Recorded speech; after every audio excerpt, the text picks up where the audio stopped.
Hi everyone, and welcome to another Bowls Australia CEO update. It's been a little while since we spoke to him, so we thought we'd grab the man himself, Neil Dalrymple, and have a catch up. How are you, Neil? Good, thanks, Clive. How are you? Yeah, very well, very well. It's been a busy week meeting wise, hasn't it? The Bowls Australia AGM, of course, was held earlier in the week. It was, Clive. Yeah, no, it was.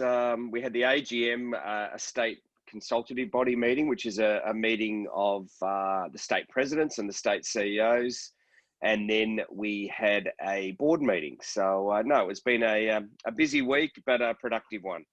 All right, can you tell us any of is it secret or can you tell us what happened?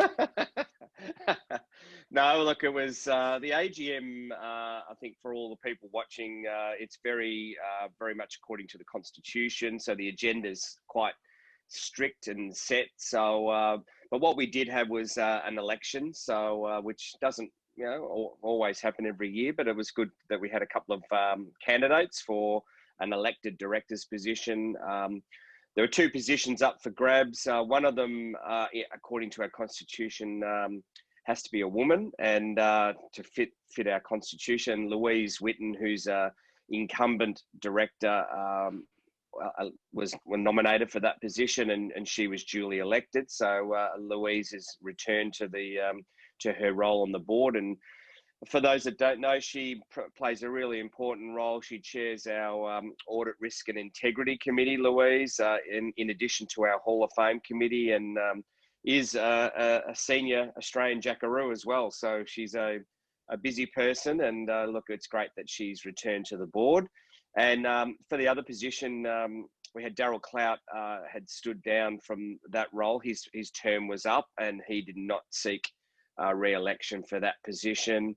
And we had three candidates, and the winning candidate was a chap called Paul Zarella from South Australia. And Paul has been involved at club level, has had a couple of years on the board of Bowls South Australia, has recently been the finance director, and comes to the BA board with, a really strong Bowls administration background. And we welcome Paul to the board. And that was excellent. And then we've got a casual vacancy that still needs to be filled, and that will be filled by the board at their next board meeting, which will be in early December. So that basically means the full complement of 9 people will then be in place to govern the sport of bowls nationally going forward from this point.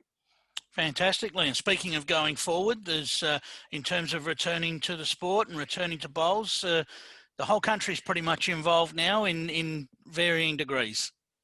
Absolutely. No, as you know, I'm based in Melbourne, and things have certainly opened up here. We've had a very good run of 0 cases, and bowls is certainly coming back. I mean, pennant bowls is coming back in Victoria. Obviously, it's very much back in. Competitions are back up and going. Pennant competitions in some of the southern states, and then a number of events are starting to be held. We're obviously looking forward to 2021 from a BA perspective. That 2021 will be a busy year with 3 BPLs being played in 2021. So it's going to be a busy year. We've got a range of national and hopefully international events. I think we're probably looking at that a bit more closely now, Clive, that the World Championships, which are due in September 2021, we're optimistic, but I suppose at the same time realistic that could be difficult given the what's going on overseas in different parts of the world with COVID. It's until we get that vaccine, I think that's going to be really critical to that competition going ahead or not.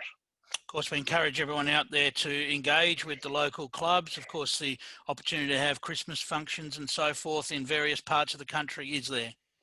Absolutely. Now, it's a busy time of year. It's a great time for bowls, isn't it, really? I mean, not only do we get back into competitions, but we get the chance, I think, which is really critical, and particularly, in your role as a regional bowls manager, clubs really get the chance to introduce new people to their clubs. New people come in that may not have bowled before. They're there for not necessarily for the bowls. They might be there for other reasons of eating and drinking. But look, I think it's an opportunity to capitalise on new people in the club. And I think if bowls clubs can make the most of that chance and the opportunity that presents itself, then yeah, there's a chance to pick up a few new members for sure. And how's things looking for the staff, Neil, in terms of Bowls Australia, in terms of getting back into the office? Look, I think that's a topic of conversation, certainly amongst a lot of organisations in Melbourne at the moment, in terms of when is the time to come back. I know that our plan is to start to phase people back into the office towards the end of this year, and I think, you know, all things going according to plan, that by the start of 2021, that operations will be to some degree back to normal. So I think, look, obviously it's been a difficult time with people having to work from home. Productivity, it's in some cases it's obviously good for some people, but probably a bit more challenging for others. And I'm sure we're all looking forward to that face-to-face contact in the office, and as I say, getting back to some sort of normality in 2021. And across the states, of course, there's a few new faces as well, isn't there? There's some new presidents involved Yep. across the states. Yeah, over the last couple of months, Clive, we've got new presidents in Western Australia, Larry Bandy, Tim Dodds in South Australia. Peter Ingles has just come on as the Victorian president, replacing Barb Gilbert.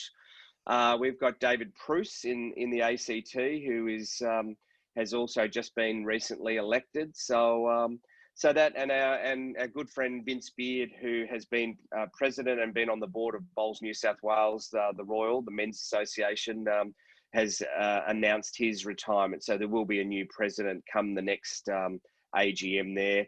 And I think really positively, just on talking about New South Wales, that the unification talks are progressing well, and that's very positive for the sport of bowls in New South Wales. So we wish them well in that process, and we know that they're in good hands. Both the state bodies are working well together, and working towards, I think, what really will be a mutual positive outcome.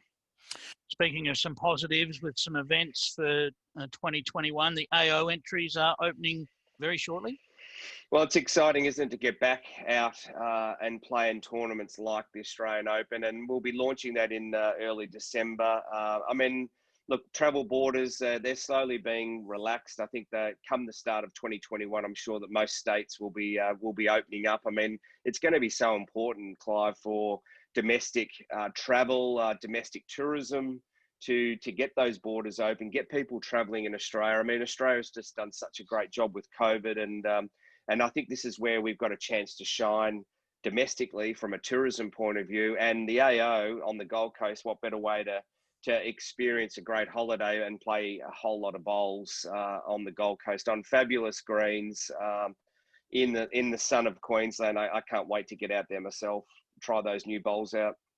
Yes, and of course prior to that, the BPL, so BPL 12, gearing up for Moama, end of February. How's things looking there? It must be challenging.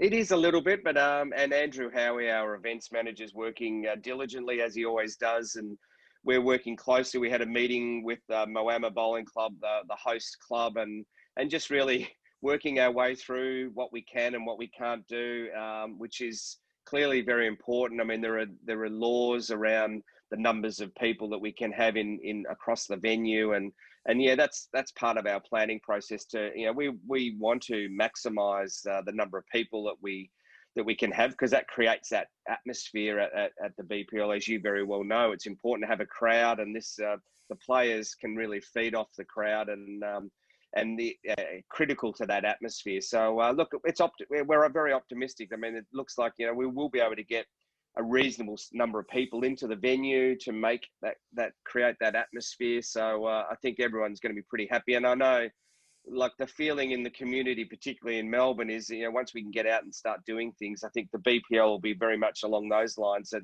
once people can come and watch bowls, the players can get out. It's all goes well to be really the first event on the national calendar for 2021, where we can really get excited about the sport, and the fact that we can showcase it on TV, on Fox Sports Live, 4 nights of bowls is it's a great way to start 2021. Yeah, it feels like it's going to have a real celebration type feel to it, doesn't it? We hope you'll be able to join us, Clive. Yes. You don't have to quarantine on your return. So we'll have to wait and see. Fingers crossed. Could be an interesting Perth Suns team, mightn't it? Yes. A couple of things that have been happening around the place with Veteran Sport Australia as well. Yes, look, it's great to have this partnership. Veteran Sport Australia are doing a fantastic job in terms of providing sporting opportunities for returned servicemen and women. And it is a great initiative. Remembrance Day occurred this week, so it was obviously a timely to have our thoughts for those returned service people, and yeah, getting them involved with bowls. I think that's their mandate. It fits really well with what we do at Bowls Australia. And so, yeah, the partnership's working really well. And so we've got more activities coming up. Steve Glasson's been involved. Some of our Jackaroos have attended a session recently. So, yeah, look, it's very good. And obviously trying to get more people out in the green is what we're trying to do.